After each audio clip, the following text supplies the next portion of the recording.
I want to talk to you about two very different types of insecurity.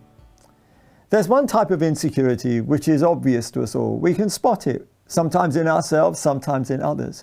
When we can see that people are insecure, they're a little bit unsure of themselves, they're a bit nervous.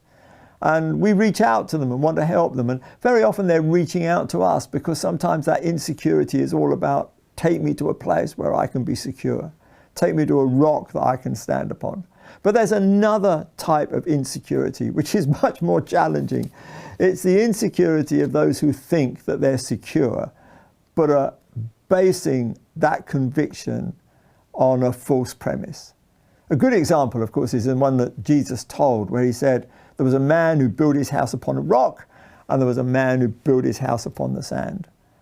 I think the man building his house upon the sand felt just as secure as the man who built on the rock.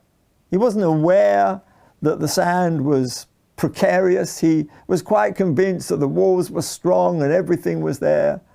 And yet he was in a dangerous position because he was secure in his insecurity. And you know, the great thing about the way that Jesus addresses this when he's dealing with the church in Laodicea in the book of Revelation is he's very blunt with them. He points out to them that, you know, here's the church who thinks they're secure. We read in verse 17 of Revelation chapter 3 that the church is saying, I'm rich, I've acquired wealth, I do not need a thing.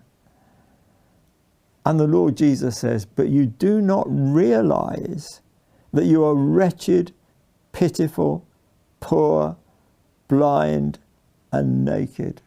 And he goes on to counsel them, just come and you can be clothed, you can have your eyes opened, you don't have to be wretched, but you do have to realize that there's a need.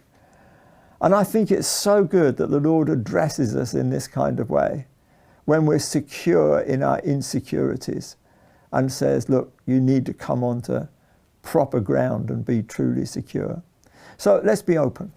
I know some of us are insecure, and maybe this will make you feel even more insecure, but don't let it do that.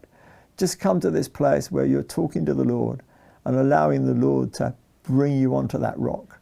And for those of us who think that we're secure when we're not, let's listen to the Lord and come onto that rock as well and stop building on the sand.